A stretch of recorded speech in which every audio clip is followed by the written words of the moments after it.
Et quand la tristesse arrive, je sais tu es là, toujours près de moi. Bonjour, bienvenue à votre émission La Victoire de l'amour. J'espère que vous allez bien ce matin. J'ai le goût de vous dire aussi bienvenue chez vous. Vous voyez ce nouveau décor qui est beaucoup plus épuré, qui nous porte à la réflexion. Je veux prendre le temps de remercier ceux qui ont prêté leur talent afin de construire ce décor. Il s'agit de Miguel, que vous connaissez bien, et un ami qui s'appelle Daniel. Alors merci de tout cœur de votre talent pour avoir fait ce si beau décor. Aujourd'hui, comme on le fait à tous les mardis, on rejoint quelqu'un qu'on apprécie beaucoup, nul autre que Brigitte Bédard.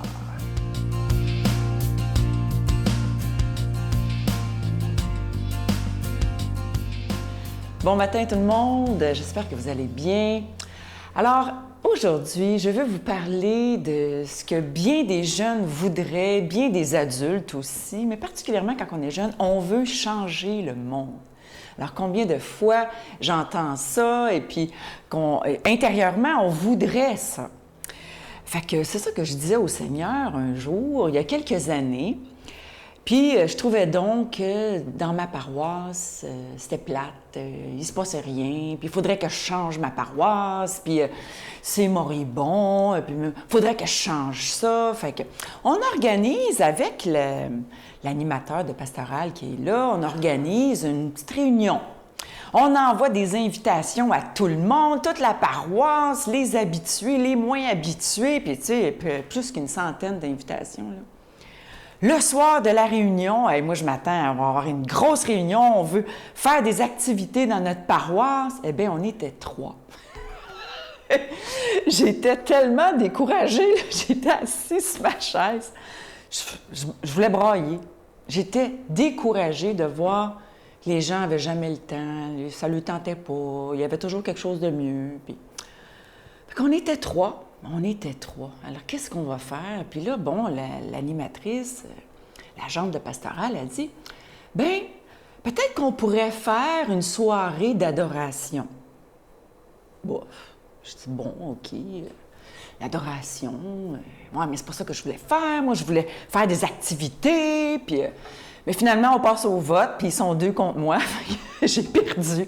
Alors, j'ai tout perdu ce soir-là. Et puis, on a commencé à faire les soirées d'adoration qui étaient le jeudi soir, comme dans à peu près toutes les paroisses, c'est le jeudi soir. Et puis, j'ai commencé à aller à l'adoration, puis c'est quelque chose que je faisais pas vraiment. Eh bien, savez-vous que quand on fait l'adoration, alors pour ceux qui ne savent pas, là, c'est que c'est Jésus dans l'hostie, le Saint-Sacrement, qui est exposé là, dans ce que mes enfants appellent le soleil. Alors, Jésus est exposé, et puis pendant 1 heure, on regarde Jésus. Et Jésus nous regarde, évidemment, puisqu'on croit qu'il est vivant. Donc, on est là pendant 1 heure, calmement, il y a des prières, il y a beaucoup de silence. Puis tranquillement, si on y va de façon régulière, on se rend compte que Jésus nous change intérieurement. On change. Et puis, on devient à son image. Et puis, de cette façon-là, on se rend compte qu'on change le monde autour de nous. Alors voilà une belle façon de changer le monde. Commencer par se changer, laisser Dieu nous changer, puis tranquillement, si tout le monde faisait ça, on pourrait changer le monde. Alors je vous souhaite bonne adoration. Notre Père qui es aux cieux, que ton nom soit sanctifié, que ton règne vienne, que ta volonté soit faite sur la terre comme au ciel. Donne-nous aujourd'hui notre pain de ce jour. Pardonne-nous nos offenses, comme nous pardonnons à ceux qui nous ont offensés. Ne nous laisse pas entrer en tentation, mais délivre-nous du mal, car c'est à toi qu'appartient le règne, la puissance et la gloire, pour les siècles des siècles. Amen. Je suis tellement content de vous parler de ce nouveau cadeau du mois, une belle exclusivité de la Victoire de l'amour. Il s'agit, c'est vraiment original, vous allez voir, du bracelet chapelet. Il est en bois d'olivier, il est déjà béni et au bout du bracelet, d'un côté, vous avez une petite croix ornée de zircon et de l'autre côté, la clé de Saint-Pierre. Et vous allez voir, on peut prier parce que c'est vraiment un chapelet, il y a tous les grains pour prier le chapelet. Et ensuite, on se le met autour du bras et ça fait un magnifique bracelet. Ça se donne vraiment bien en cadeau aux jeunes et aux moins jeunes, aux hommes et aux femmes. C'est vraiment quelque chose que je trouve vraiment, vraiment original. Et je vais vous dire rapidement ce que signifie le bois d'olivier. C'est tellement symbolique pour la vie spirituelle, ça nous donne les symboles suivants, pardon. Longévité, espérance, la paix, réconciliation, victoire, force et fidélité. Je vous rappelle que c'est avec un don de 25 et si vous en voulez deux, parce que ça se donne vraiment bien en cadeau, c'est un don de 40 Je vous remercie de tout cœur. Vous savez que si on doit parler d'argent dans cette émission, c'est qu'on doit payer pour être à la télévision, que ce soit pour la production et la diffusion. Mais depuis plus de 21 ans, vous êtes nombreux à dire qu'il est important d'annoncer la parole de Dieu. Je vous donne l'adresse, la Victoire de l'amour, casier postal 120, succursale Boucherville à Boucherville, le J4B 56. Par téléphone, du lundi au vendredi de 8h30 à 16h30 dans le 514-523-4433, 523-4433 ou sans frais, le 1-888-811-9291, 1-888-811-9291 et aussi sur notre site Internet, le www.lavictoiredelamour.org. Merci de tout cœur de votre grande générosité. Merci aussi de la chose la plus importante, votre prière soutenue.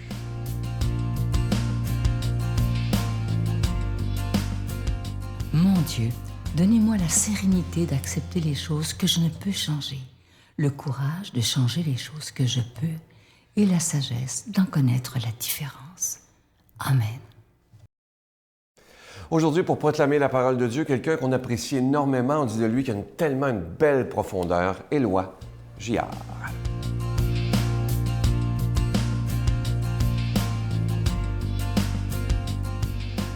Bonjour, chers amis, bon matin.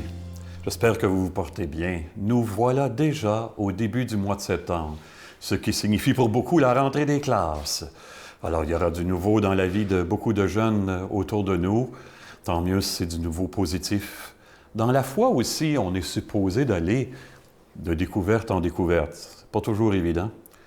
Le père Yves Girard a sa belle formule que j'aime employer souvent en paroisse. Il dit pour nous, c'est du renouveau dans la continuité. Alors, l'évangile de Luc, qui va nous être suggéré aujourd'hui, va peut-être nous amener à voir les choses d'une autre manière, d'une nouvelle manière. Alors, voici, en ces jours-là, Jésus s'en alla dans la montagne pour prier et il passa toute la nuit à prier Dieu. Le jour venu, il appela ses disciples et en choisit 12, auxquels il donna le nom d'apôtres. Simon, auquel il donna le nom de Pierre, André son frère, Jacques, Jean, Philippe, Barthélemy, Matthieu, Thomas, Jacques, fils d'Alphée, Simon, appelé le Zélote, Jude, fils de Jacques, et Judas Iscariote, qui devint un traître. Jésus descendit de la montagne avec eux, et il s'arrêta sur un terrain plat. Il y avait là un grand nombre de ses disciples et une grande multitude de gens venus de toute la Judée, de Jérusalem et du littoral de Tyr et de Sidon. Ils étaient venus l'entendre et se faire guérir de leur maladie. Ceux qui étaient tourmentés par des esprits impurs retrouvaient la santé, et toute la foule cherchait à le toucher parce qu'une force sortait de lui et les guérissait tous. Une force de guérison qui sort de Jésus. S'il y a quelque chose qui préoccupe tous les humains de la planète, c'est bien la guérison. J'imagine que vous êtes bien d'accord avec moi, qui nous occupe et qui nous préoccupe. Connaissez-vous une personne qui n'aurait pas un petit quelque chose à voir guéri en dedans ou au dehors d'elle, autour de vous? En connaissez-vous une personne? Mais de quelle guérison avons-nous le plus de besoin? Évidemment, je connais des gens qui ont un fils qui est aveugle de naissance. Tout de suite, ils vont dire, on aimerait tellement que notre fils puisse voir. Et je leur donne raison, bien sûr. Mais quand on regarde l'Évangile, je pense que ce qui nous empêche le plus de vivre, je pense que ce qui nous empêche le plus d'être heureux, et quand je travaille avec des jeunes en accompagnement, je reviens continuellement là-dessus. Je pense que ce qui a le plus besoin d'être guéri, c'est tout l'amour qu'on porte qui n'est pas employé, qui reste inemployé. On est mal pris, on ne sait pas quoi faire avec. On voit beaucoup d'hommes comme ça, même s'ils n'en sont pas conscients. Je me souviens d'un salon mortuaire, un jeune enfant de 3 ans et demi qui était mort du cancer. Et c'est moi qui faisais les funérailles, j'étais au salon mortuaire avant, et il y avait un gros monsieur, excusez le mot, l'air rough, qui était rentré. On avait l'impression d'un motard. Qui a le plus pleuré en passant devant cette tombe-là? C'était lui, hein? Il y avait plein de choses au-dedans de lui qu'il n'était pas capable de laisser sortir. Et là, il n'y avait pas le choix. C'était plus fort que lui. Donc, je pense que ce qu'il y a... Jésus, en tout cas dans l'Évangile, on sent très bien qu'il commence par nous guérir de toutes nos peurs et nos angoisses, de tout ce qui nous enferme en nous-mêmes, pour pouvoir libérer la vie dans tout l'être après. Ce que Jésus considère le plus important, c'est libérer notre capacité d'aimer. Il y a un saint que j'aime beaucoup, qui s'appelle Pierre-Julien Aymard, fondateur des prêtres du Saint-Sacrement. Un bonhomme qui était pauvre, là, qui en a vu de toutes les couleurs. Hein? Et Pierre-Julien Aymard disait « Dieu est plus grand lorsqu'il ne fait pas de miracles que lorsqu'il en fait. » C'est intriguant, ça, vous ne trouvez pas?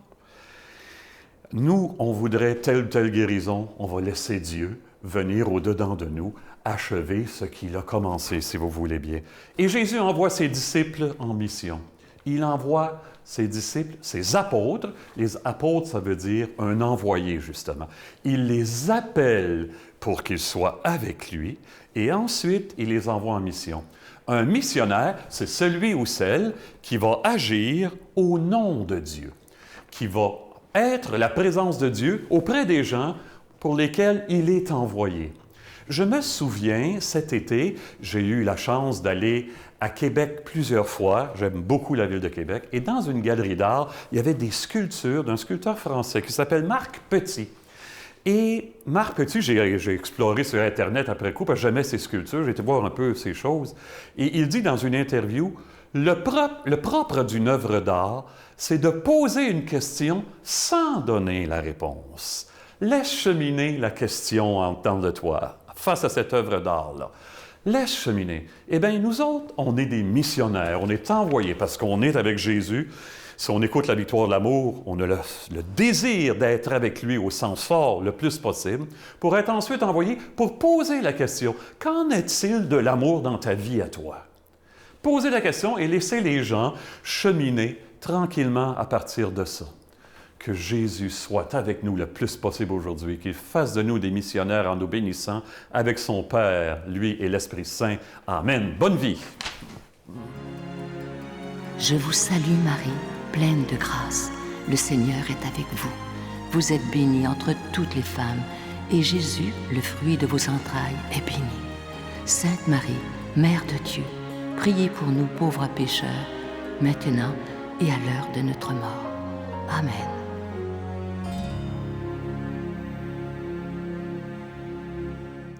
Au moment où j'enregistre cette émission, c'est encore les négociations entre Poste Canada et le syndicat, donc on ne sait pas s'il y aura une grève, s'il n'y en aura pas. Ça fait beaucoup d'incertitudes et je veux m'adresser aux gens qui font leurs dons normalement par la Poste. Vous savez qu'il y a une façon tout aussi sécuritaire. Vous n'avez pas de thème à payer. Si vous ne voulez pas prendre de carte de crédit, vous avez simplement à appeler à notre bureau. Vous savez qu'ils sont ouverts à partir de 8h30. Vous prenez un livret de chèque avec vous et vous donnez à la réceptionniste simplement les numéros, les chiffres qui sont en bas du chèque. C'est très sécure. Vous ne payez pas de timbre et nous, dès qu'on le peut, s'il n'y a pas de grève, évidemment, la journée même ou le lendemain, votre cadeau est posté, surtout que ce mois-ci, il est beau pas à peu près. Là. Vous savez, c'est le bracelet chapelet qui est absolument magnifique, qui est en bois d'olivier. C'est ça qui est de toute beauté. Alors, je vous invite évidemment à le commander. Ne nous laissez pas tomber s'il y avait une grève des postes parce que vous savez que c'est pour des œuvres, pas juste pour la victoire de l'amour, mais pour beaucoup d'œuvres, ça pourrait même être fatal parce que vous savez que sans les dons, bien, malheureusement, on ne pourrait pas être là. Moi, je vous fais confiance totalement et je vous remercie de tout cœur de votre grande générosité. Je vous attends demain. Bye. Déjà, moi, je pense que Dieu m'a sauvé du désespoir parce que, comme je le disais, j'avais pas confiance en l'être humain, ni en l'amour, ni en la société. Et aujourd'hui, j'ai rencontré des êtres humains, des hommes et des femmes qui vivent l'amour, mariés ou célibataires, mais qui se donnent, qui sont honnêtes,